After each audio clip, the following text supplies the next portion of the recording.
কলকাতার সংস্কৃতি মানেই ট্রাম গাড়ি, কলকাতার সংস্কৃতি মানেই ইস্ট বেঙ্গল মোহনবাগান, কলকাতার সংস্কৃতি মানেই মনুমেন্ট।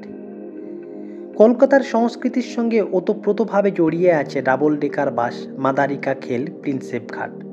যে যেটা ভালোবাসেন সেটার জন্যই তার কাছে এই শহর হয়ে উঠেছে প্রাণের কলকাতা, সংস্কৃতির পীঠস্থান। আসলে পৃথিবীর যাবতীয় সংস্কৃতি এসে মিশেছে এই কলকাতার সংস্কৃতিতে। এই শহর একসময় শুধুমাত্র ভারতের পূর্বতন রাজধানীই ছিল না, ছিল এবং এখনও বহাল তবিয়তে আছে আধুনিক ভারতের শিল্প ও সাহিত্য চেতনার জন্মভিটি হয়ে, যার ফলে কলকাতাকে অনেক সময় ভারতের সাংস্কৃতিক রাজধানীও বলেও উল্লেখ করা হয়। কি নেই 1947 সালে গড়ে ওঠা জেলা সদর এই কলকাতায়? আছে 1814 সালে প্রায় 8000 বর্গমিটার জায়গা নিয়ে গড়ে ওঠা ইন্ডিয়ান মিউজিয়াম। এই জাদুঘরের 7টি গ্যালারিতে মোট 6টি ভাগে শিল্পকলা, প্রত্নতত্ত্ব, নৃতত্ত্ব, ভূতত্ত্ব, প্রাণীবিদ্যা এবং উদ্ভিদবিদ্যা জাতীয় বিভিন্ন ধরনের বিশাল সংগ্রহ সুসজ্জিত রয়েছে। আলিপুরে অবস্থিত ন্যাশনাল লাইব্রেরি, ভারতের বৃহত্তম গ্রন্থাগার। 1953 সালে পুনঃস্থাপন করা হয়। বর্তমানে এই গ্রন্থাগারে রয়েছে ভারতের মোটামুটি সবকটি ভাষার অন্তত প্রায় 20 লক্ষ বই এবং 5 লক্ষ পাণ্ডুলিপি। স্বাধীনতার পরে বিশাল এলাকা নিয়ে গড়ে ওঠা এই সুবৃহৎ অট্টালিকাটি হয়ে উঠেছিল পশ্চিমবাংলার এলটি গভর্নর জেনারেলের বাসস্থান। আছে 1876 সালে প্রতিষ্ঠিত 45 একর জমির উপরে একটি পশুশালা, যেটা আলিপুর চিড়িয়াখানা নামেই পরিচিত। ঠিক তার উল্টো দিকেই রয়েছে একটি অ্যাকোয়ারিয়াম, যেখানে চাক্ষুষ করা যায় সারা বিশ্বের বিভিন্ন প্রজাতির সামুদ্রিক মাছ এবং জীবের সমাহার। 1921 সালে উদ্বোধন হওয়া ভাইসরয় লর্ড কার্জনের মস্তিষ্ক প্রসূত 185 বর্গ কিলোমিটার জায়গার উপরে গড়ে ওঠা ভিক্টোরিয়া মেমোরিয়াল। কহাত দূরেই রয়েছে বিড়লা তারামণ্ডল, ঘোড়দৌড়ের চোখ ধাঁধানো রেস কোর্স, আকাশবাণী ভবন, ইডেন গার্ডেন, খেলাধুলার আন্তর্জাতিক মানের ক্রীড়াঙ্গন সল্ট লেক স্টেডিয়াম। ইংরেজদের দ্বারা নির্মিত কলকাতার সবচেয়ে প্রাচীনতম ইমারত ফোর্ট উইলিয়াম। আছে 1835 সালে রাজা রাজেন্দ্র মল্লিকের বানানো মার্বেল প্যালেস, মুগ্ধ করার মতো সাদা ধপধপে মার্বেল দিয়ে তৈরি। এর ভিতরে একটি ছোট্ট চিড়িয়াখানাও আছে, যা ভারতের প্রথম চিড়িয়াখানা। রয়েছে অভিজ্ঞ এবং বিখ্যাত শিল্পীদের নানান স্থাপত্য। বিভিন্ন রাজ্য থেকে আসা এই শহরের বিপুল জনসংখ্যার অন্যতম চারিত্রিক বৈশিষ্ট্য হল শহরের ছোট ছোট অঞ্চলকে কেন্দ্র করে তৈরি হওয়া পাড়া সংস্কৃতি। উত্তর কলকাতার রক কালচার থেকে যা গোটা কলকাতায় ছড়িয়ে পড়েছিল। সাধারণত প্রত্যেক পাড়ায় একটি করে ক্লাব ঘর সহ নিজস্ব সংঘ বা খেলার মাঠ রয়েছে। সেখানে সন্ধে হলেই তুমুল আড্ডা বসে, আর সেই সব আড্ডায় আলোচিত হয় বিশ্বের তাবৎতবর সমস্যা থেকে অত্যন্ত মোটা দাগের অশ্লীল চুটকি পর্যন্ত।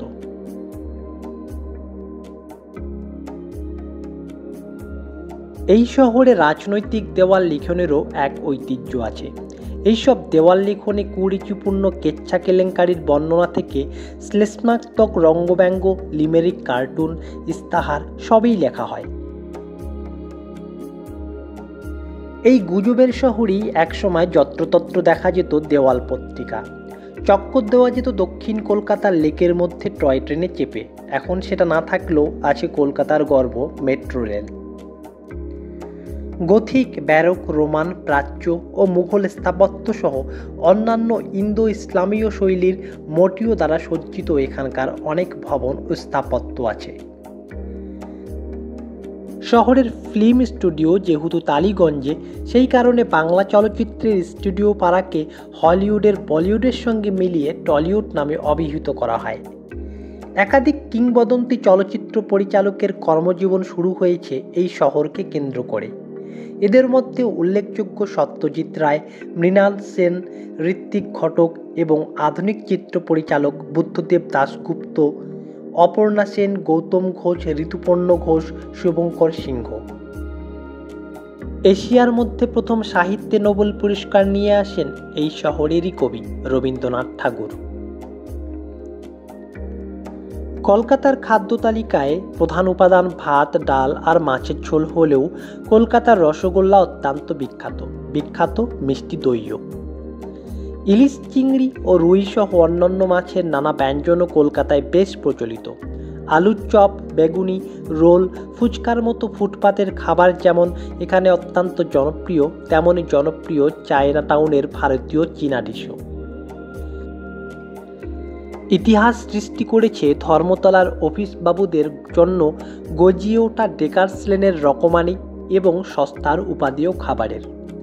এই শহরের যেমন 5 তারা হোটেলের সংস্কৃতি আছে মাত্র 5 টাকা দিয়ে ডিম ভাত খাওয়ার সংস্কৃতিও। বাঙালি রমণীরা সাধারণত ঐতিহ্যবাহী শাড়ি পরলেও কেউ পাশ্চাত্য পোশাক পরতেও অভ্যস্ত, আবার পুরুষদের মধ্যে পাশ্চাত্য পোশাকই চলে বেশি। দুর্গাপূজা কলকাতার সবচেয়ে গুরুত্বপূর্ণ এবং জাঁকজমকপূর্ণ উৎসব। প্রতি বছর বাংলা পঞ্জিকা অনুসারে আশ্বিন কার্তিক মাসে মানে ইংরেজি সেপ্টেম্বর অক্টোবর মাসে এই পুজো হয়। অন্যান্য ধর্মীয় ও সামাজিক উৎসবগুলির মধ্যে ঈদ উল ফিতর, দোলযাত্রা, বড়দিন, পয়লা বৈশাখ, 25শে বৈশাখ, সরস্বতী পূজা, রথযাত্রা, চড়ক উৎসব, পৌষ পার্বণ সহ সমস্ত আনন্দ উৎসবই মহা সমারোহে পালিত হয়। এছাড়াও অনুষ্ঠিত হয় আন্তর্জাতিক কলকাতা পুস্তক মেলা, সঙ্গীত মেলা, নাট্য মেলা, কবিতা একাডেমি আয়োজিত বাংলা কবিতা উৎসব, ডোভার লেন সঙ্গীত সম্মেলন, কলকাতা আন্তর্জাতিক চলচ্চিত্র উৎসব ও নান্দিকারের জাতীয় নাট্য উৎসব। প্রতি বছর জুন মাসে কলকাতায় সমকামীদের গৌরব পদযাত্রা হয়, যেটা ভারতের মধ্যে প্রথম গৌরব পদযাত্রা। শীতকালে গোটা গড়ের মাঠ জুড়ে ছড়িয়ে ছিটিয়ে যত্রতত্র চলে মাদারিকা খেল, বসে হারমোনিয়াম, ঢোল নিয়ে হিন্দুস্তানি গানের আসর, বিভিন্ন এলাকায় বসে মেলা। কলকাতার পাশ দিয়ে বয়ে চলা নদীর পাড়ে তৈরি হওয়া একের পর এক ঘাটগুলিও সংস্কৃতির একটি পীঠস্থানও বটে। বউবাজারের ছানাপট্টি এবং সোনাপট্টিও বহন করেছে এই শহরের অনেক প্রাচীন সংস্কৃতি। গানের ঐতিহ্যময় এই শহরে 1900-এর দশকের প্রথম দিকে শুরু হয় বাংলা সঙ্গীত জগতের এক নতুন ধারা, বাংলা ব্যান্ড। কোনো বাংলা ব্যান্ড আবার লোকসঙ্গীতের সঙ্গে জ্যাজ ও অন্যান্য পাশ্চাত্য সঙ্গীতের মিশেলও ঘটিয়েছে। চূড়ান্ত বিতর্কের শহর এই কলকাতার সংস্কৃতি নিয়ে বলতে গেলে যেমন বলতে হবে কালীঘাট পটচিত্র, কলকাতা ফিল্ম সোসাইটি, তেমনই বলতে হবে government college of art and craft, Kolkata Nandan, Mahajati Sadan, Saint Paul's cathedral, Rabindra Sadan, theological society, academy of fine arts, Darbhanga হন, YMCA, Tripura Hitasadhani Sabha, Aurobindo Path Mandir, Shobhabazar Rajbari, coffee house, presidency college, Mahabodhi society, Asiatic society, star থিয়েটারের কথাও।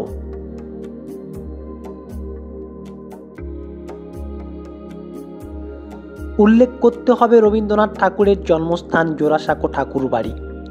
সেখানে তার ব্যবহৃত জিনিসপত্র এখনও সাজানো আছে উপরতলার ঘরে। প্রতিটি ঘরেই রবীন্দ্রনাথ ঠাকুরের স্মৃতিচিহ্ন বহন করে। মোট 4টি ভবনের 18টি গ্যালারি জুড়ে রবীন্দ্র ভারতী মিউজিয়াম।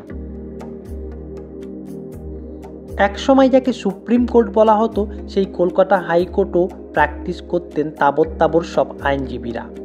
কবি মাইকেল মধুসূদন দত্ত যখন প্র্যাকটিস করতেন, তখন যে চেয়ারে তিনি বসতেন সেই চেয়ারটাও সংরক্ষিত আছে এখনও। বলতে হবে 51 শক্তিপীঠের অন্যতম হিন্দু তীর্থক্ষেত্র কালীঘাট মন্দিরের কথা। পুরাণে বলা আছে সতীর অঙ্গচ্ছেদের সময় পায়ের আঙ্গুল পড়েছিল এখানে। বলতে হবে পরেশনাথের মন্দির, ত্রিমাতৃ মন্দির, পাঞ্জাবিদের গুরুদ্বার, নাখোদা মসজিদ, স্বামী বিবেকানন্দের পৈতৃক আবাসের কথাও। হুগলি নদীর তীরে 1885 সালে জমিদার রানী রাসমণির প্রতিষ্ঠা করা দক্ষিণেশ্বর কালী মন্দির অবশ্যই কলকাতার সংস্কৃতির সঙ্গে অঙ্গাঙ্গিভাবে যুক্ত, কারণ এই মন্দিরেই কালী সাধনা করতেন স্বয়ং শ্রী শ্রী ঠাকুর রামকৃষ্ণ পরমহংসদেব। বাদ দেওয়া যাবে না সারদা মায়ের বাড়ি। 150 বছরের পরাজীবীয় ঐতিহাসিক রাইটার্স বিল্ডিং, রবীন্দ্র সরোবর, মহিলাদের জন্য বাংলায় প্রথম গড়ে ওঠা বেথুন কলেজ, কালীঘাট ট্রাম ডিপোর পাশে হিব্রু চর্চা কেন্দ্রর কথাও। বলতে হবে আগুন নেভানোর জন্য কলকাতায় প্রথম গড়ে ওঠা দমকলের কোথাও উল্লেখ করতে হবে চামড়ার হাউস ব্যাগে করে বাড়ি বাড়ি জল পৌঁছে দেওয়ার কাহিনীও। এছাড়াও রয়েছে ধর্মতলার কাছে লালদিঘি। কেউ কেউ বলেন সিরাজউদ্দৌলার সৈন্যরা যখন 1756 সালে ইংরেজদের কচুকাটা করেছিলেন তখন সাহিত্যের রক্তে নাকি লাল হয়ে গিয়েছিল এই দিঘি। আবার কেউ কেউ বলেন দোলের দিনে এই দিঘির চারপাশে এত রং এবং আবির দিয়ে হোলি খেলা হতো এবং তারপর রং মেখে এত মানুষ একসঙ্গে এই দিঘিতে নেমে স্নান করতেন যে দিঘির জল লাল হয়ে যেত। সেই থেকেই নাকি এই দিঘির নাম লাল দিঘি। এই শহরে আনাচে কানাচে ছড়িয়ে ছিটিয়ে থাকা নানান ঐতিহ্য এবং সংস্কৃতির সঙ্গে পাল্লা দিয়ে আরও অনেক নতুন নতুন রঙিন পালক প্রতিনিয়ত যোগ হচ্ছে কলকাতার মুকুটে।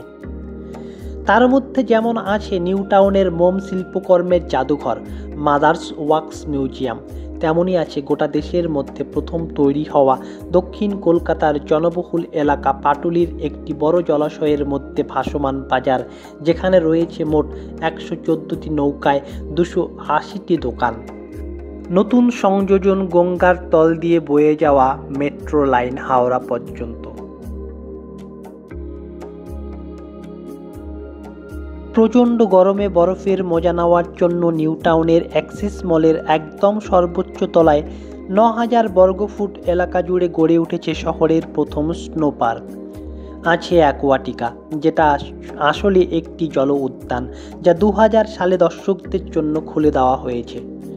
পূর্ব কলকাতার ইস্টার্ন মেট্রোপলি বাইপাসে 50 একর জমির উপরে রয়েছে সায়েন্স সিটি।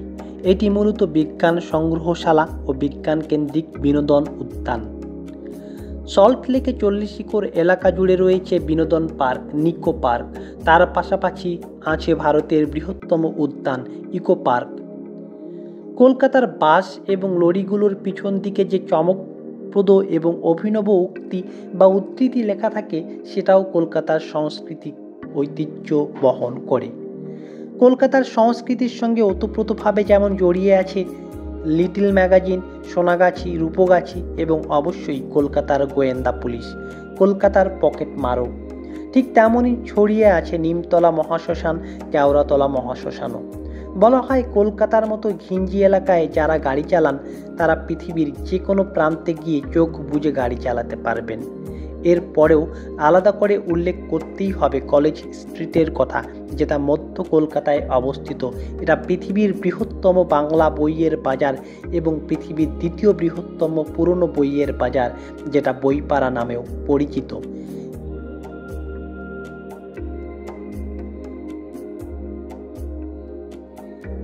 এসব ছাড়াও আরও অনেক কিছু আছে, যার পরতে পরতে মিশিয়ে আছে কলকাতার সংস্কৃতি, কলকাতার ঐতিহ্য এবং অবশ্যই কলকাতার হাতছানি।